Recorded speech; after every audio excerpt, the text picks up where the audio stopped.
जय जन जय गण जय मन के साथ सिद्धांत प्रणाम। आप देख पा रहे हैं कलम की आन भारत किसान सिद्धांत संग्राम। आज सिद्धांत संग्राम की टीम है दिल्ली फार्मेसी काउंसिल इलेक्शन 2021 के साथ। अगर सच कहें तो 9 साल के बाद होने वाला दिल्ली फार्मेसी काउंसिल इलेक्शन 2021 विवादों के घेरे में आ गया है, जहां जीता हुआ पैनल लड्डू बांट रहे हैं, खुशियां मना रहे हैं, वहीं कहीं न कहीं धांधली का आरोप लगाते हुए विकास तुसीर और उनके पैनल के लोग का कहना है कि हुई है भारी धांधली दिल्ली के दिल में, और ख़ास करके दिल्ली सरकार के साफ सुथरी सरकार और भ्रष्टाचार रहित सरकार के साथ हुआ है काफ़ी धांधली। वहीं धांधली के आरोप पर रजिस्ट्रार कुलदीप जी और आरओ राजकुमार जी, एआरओ सचिन और राजीव टोंक जैसे लोगों का कहना है सिद्धांत संग्राम मीडिया ग्रुप से कोई धांधली नहीं हुई है, आचार संहिता का पालन करते हुए साफ सुथरा चुनाव हुआ है। तो इसमें कैसे आपको विकास जी लगता है कि अजय शर्मा जी ने और पंकज आत्रे ने डीओपीटी रूल का उल्लंघन किया? देखो, सबसे पहले तो सिद्धांत संग्राम के दर्शकों को मेरा नमस्कार। इसके बारे में मैं बताना चाहूँगा कि डीओपीटी का ये मेरे पास रूल है, ये 27 फरवरी 2020 का रूल है। इस रूल में बिल्कुल क्लियर कट लिखा हुआ है, a government servant may be allowed to hold elective office in any body whether incorporated और not for period of 2 terms और for a period of 5 years whichever is earlier, कि 5 साल या 2 term जो भी कम होंगे इतने समय के लिए ही सिर्फ इलेक्टिव ऑफिस होल्ड कर सकते हैं। लेकिन पंकज आत्रे जी और अजय शर्मा जी के द्वारा इस रूल की धज्जियां उड़ाई गई। इवन इनके द्वारा ही नहीं, रिटर्निंग ऑफिसर के द्वारा भी, असिस्टेंट रिटर्निंग ऑफिसर के द्वारा भी इस रूल की धज्जियां उड़ाई गई। उनके संज्ञान में मामला लाने के बाद भी उन्होंने हमारी बात पर बिल्कुल ध्यान नहीं दिया। हमने स्क्रूटनी से पहले उनको रिटर्न में दिया था कि ये दोनों आदमी रूल के हिसाब से चुनाव नहीं लड़ सकते, लेकिन हमारी बात को टोटली नेग्लेक्ट कर दिया गया। आपके आंकड़े की बात करें तो 7745 पहली बार बताया जाता है कि 7745, उसके बाद ये शाम की बात है और नेक्स्ट डे सुबह बताया जाता है कि 8844। तो विकास तुसीर जी, ये क्या है? जी, ये टोटली सिस्टम को मैनिपुलेट किया गया है। 1 नवंबर 2021 तक लास्ट डेट थी बैलेट पेपर रिसीव करने की, 5:30 बजे तक। 6 बजे मैंने एआरओ डॉक्टर राजीव टोंग को फ़ोन किया है, मैंने उनसे पूछा है कि टोटल वोट कितनी आई हैं। उन्होंने मुझे कहा कि 1 घंटे बाद मैं आपको बताता हूँ। 1 घंटे बाद जब मैंने उनसे दोबारा बात की है तो उन्होंने मेरे को बताया कि 7745 टोटल वोट हैं। ठीक है, हमने मान लिया, अभी वो एआरओ हैं तो वही उनको सब पता है जी। लेकिन नेक्स्ट मॉर्निंग जब काउंटिंग होती है उस टाइम पे उन्होंने अनाउंस किया तो टोटल वोट 8844 हैं जी। ऑफिशियल हमें अभी भी कुछ नहीं दिया है, लेकिन रात रात में 1100 वोट का बढ़ा रहा भाई। कोई जिन पर आरओ और एआरओ की बात करें तो वो आपसे कभी मिला नहीं और मिलने की जरूरत नहीं समझा, जबकि लोकतांत्रिक तरीके से आपसे मिलना चाहिए। पूरा डिटेल जो भी असंतुष्टि से जुड़ा हुआ मैटर है, जो भी आपके सवाल जवाब हैं, उनका कहीं ना कहीं आपको विश्वास में लेना चाहिए जी। देखो, आरओ को नियुक्त किया गया रजिस्ट्रार के द्वारा जी।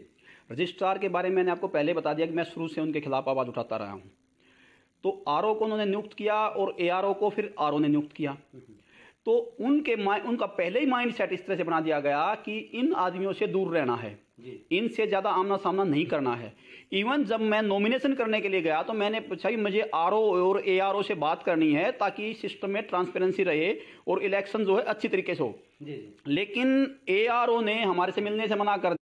अगर विकास जी, अगर आपके लेटर की बात करें तो आपका लेटर भी रिसीव नहीं किया जा रहा है, तो क्या लग रहा है कि आपके लेटर में कुछ जो है ऐसा कोई जादुई चमत्कारी, क्या मतलब उसमें क्या है? वे शुरू से ही मुझसे भागते रहे हैं जी। उन्हें ये पता है कि मेरा कोई लेटर है तो कुछ ना कुछ सवाल जवाब ही होंगे, और सवाल जवाब हैं तो हमारा सवाल तो ट्रांसपेरेंसी को लेके है, और ट्रांसपेरेंसी से उन्होंने काम नहीं किया है। तो ये लेटर जैसे मैंने भेजा उनको, ये आप देख सकते हैं, इसमें returning officer Delhi pharmacy council पुष्प विहार के एड्रेस पे ये लेटर है जी। और ये लेटर उन्होंने 11 नवंबर को वहाँ पे गया है जी। और 11 नवंबर को ये कह के रिफ्यूज कर दिया गया कि no such person at this address जी। ऐसे ही सेम ये भी ऐसे ही कह के 13 नवंबर को ये वापस भेज दिया गया, नो सच पर्सन। जबकि 6 11 नवंबर और 13 नवंबर को तो वो आदमी वहाँ पे नहीं है। 6 दिसंबर को मेरे पास मेल आती है जिसमें उन्होंने एक रिजल्ट कॉपी लगाई है जिस पे सिग्नेचर आरओ साहब के हैं 25/11 के, जी जी, कि अगर वहाँ पे 13/11 और 11/11 में इलेक्शन ऑफिस नहीं है तो 25/11 में इलेक्शन ऑफिस कहाँ से आ गया। अगर रजिस्ट्रार कुलदीप जी की बात करें तो उनका काम करने का तरीका आपको बिल्कुल ही पसंद नहीं आता। आखिर वो किस तरह से दिल्ली और किस तरह के केजरीवाल के सपने को और स्वास्थ्य मंत्री के सपने को ले जाना चाह रहे हैं? जी, रजिस्ट्रार जी का काम करने का तरीका बिल्कुल गलत है। नए बच्चों को इंटरव्यू के नाम पे तंग किया जाता है। रजिस्ट्रेशन उनका 6-6 महीने, 8-8 महीने, 4-4 महीने डिले किया जाता है।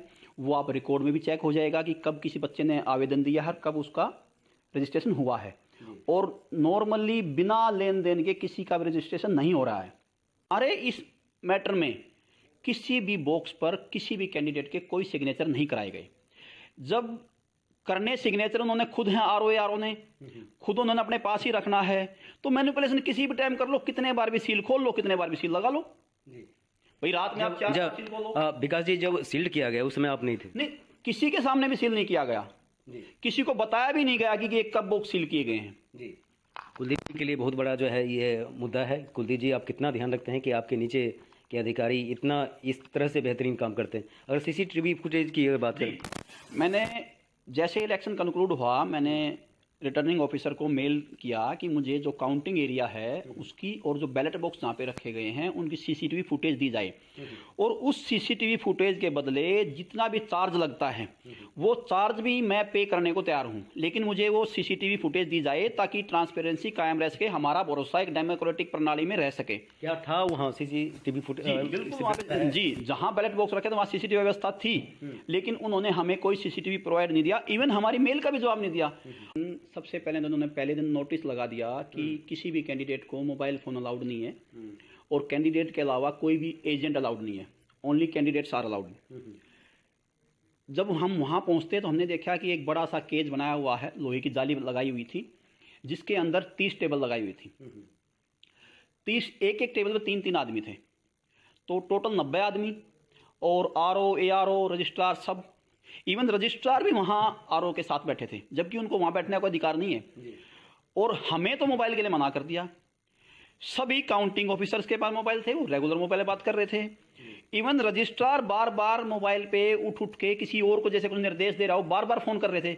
मुझे तो ये भी डाउट है कि उन्होंने किसी न किसी काउंटिंग ऑफिसर के साथ कोई सेटिंग कर रखी थी और वो उनको निर्देश दे रहे थे कि कितनी वोट कैंसिल करनी, कितनी वोट लेनी है। क्या है मतलब आत्रेय के खिलाफ और शर्मा के खिलाफ मेन क्या आप चाहते हैं? इन दोनों का कैंडिडेचर कैंसिल होना चाहिए, क्योंकि ये एलिजिबल हैं ही नहीं इलेक्शन लड़ने के लिए। इनको गलत तरीके से जिताया गया है, तो इनको इमीडिएट इफेक्ट से इनको काउंसिल से बाहर करना चाहिए। जी, विकास मुसीर जी, ओवरऑल आपको क्या लगता है इस घटनाक्रम को? ओवरऑल सबसे पहले मुझे लगता है कि माननीय मुख्यमंत्री जी को इसमें हस्तक्षेप करना चाहिए। इस पे एक अच्छे सिटिंग जज से इसकी जांच करानी चाहिए, और दोषियों के खिलाफ कड़ी से कड़ी कानून सम्मत जो भी उन पे एक्शन लिया जा सकता है वो एक्शन इसमें लेना चाहिए। किसी के खिलाफ भी कोई ढिलाई नहीं बरती जानी चाहिए, चाहे वो रजिस्ट्रार हो, चाहे वो रिटर्निंग ऑफिसर हो, चाहे वो असिस्टेंट रिटर्निंग ऑफिसर हो, चाहे वो पंकज आत्रेय हो, चाहे अजय शर्मा हो, चाहे कोई और इसमें अंदर शामिल हैं। सब इससे जुड़े मुद्दे, चूंकि स्वास्थ्य मंत्रालय से जुड़ा हुआ मुद्दा है, तो सत्येंद्र जैन से कभी मुलाकात इस विषय पर? नहीं, माननीय मुख्यमंत्री जी से मेरी कभी मुलाकात नहीं हुई है, लेकिन सेक्रेटरी हेल्थ को और उनको मैं पर्सनली भी मिला हूँ, मैंने लेटर भी दिए हैं, उन्होंने आश्वासन दिया कि हम इसकी जांच करेंगे। लेकिन मैं आपको एक और मजे की बात दिखाना चाहूँगा कि मैंने एक ग्रीवेंस डाली थी, तो मेरी grievance pharmacy council of India में पहुँच गई। अजय शर्मा के खिलाफ और पंकज आत्रेय के खिलाफ वो ग्रीवेंस है, और मजे की बात देखिए कि फार्मेसी काउंसिल ऑफ इंडिया ने उस ग्रीवेंस को अजय शर्मा को ही जांच करने के लिए भेज दिया है।